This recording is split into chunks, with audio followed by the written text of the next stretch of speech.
Praise the Lord. Praise the living Jesus. Praise the living Jesus. Orúkọ mi ni Evangelist Oni. Ọ̀rọ̀ mi sí ẹ̀yin Kristẹni Nàìjíríà. Ẹ wo gbogbo ìṣẹ̀lẹ̀ ìpànìyàn tí ṣẹlẹ̀ lórílẹ̀‐èdè yìí. Kò tó nǹkan níwájú Ọlọ́run tẹ̀yin Kristẹni ń sìn. Kí ló tá àfàkókò ọjọ́ mẹ́ta lẹ̀ ká gba àwẹ̀ àti àdúrà kí Jésù kó gbà wá lọ́wọ́ ogun ìtàjẹ̀sílẹ̀ lórílẹ̀‐èdè yìí. Eléyìí kì í ṣe ọ̀rọ̀ Sẹ̀lẹ̀ Kérúbù CAC Methodist MFM Deeper Life Redeem àkókò tí a wà yìí. Ẹ jẹ́ ká ya ọjọ́ bíi mẹ́ta sọ́tọ̀ láti gbà kí gbé pé Jésù. Jésù ló lè gbà wá kúrò nínú wàhálà ìtàjẹ̀sílẹ̀ yìí, kò sẹ́ni tó lè gbà wá.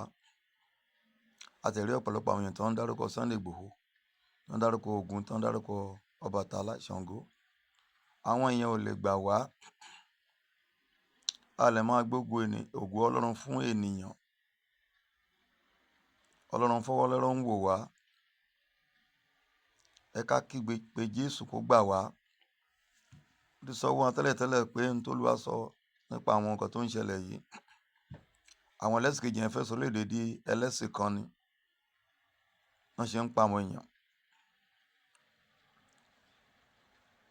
Ká dẹ̀ mọ̀ pé èṣù ló ń yá wọn lò. Tẹ́ bá rí pé gbogbo ohun tá à ń sọ yìí, ọ̀pọ̀lọpọ̀ wọn ṣe ni wọ́n ń gó ègé sí ẹ̀.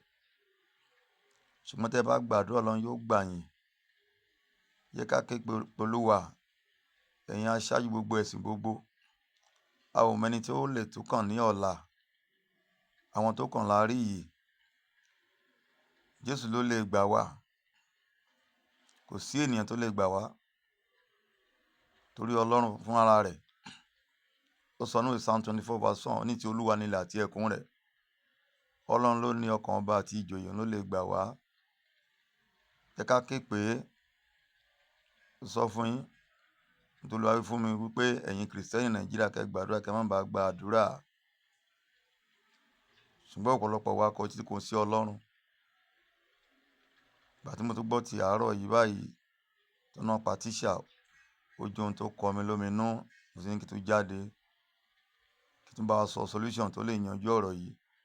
Ká kí pé Jésù òun ló lè gbà wá. Ká má tan ara wa jẹ.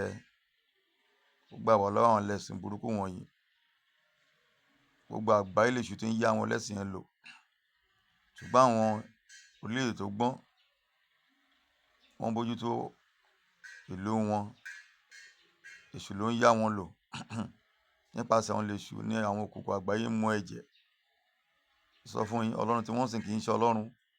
Òrìṣà ni Allah. Allah ń ṣe Ọlọ́run. So ẹ jọ̀ọ́ ẹ jẹ́ ké pe Jésù ló lè gbà wá. Àlàáfíà Ọlọ́run kó máa bá gbogbo ayé. Jésù Olúwa wa. Àmín.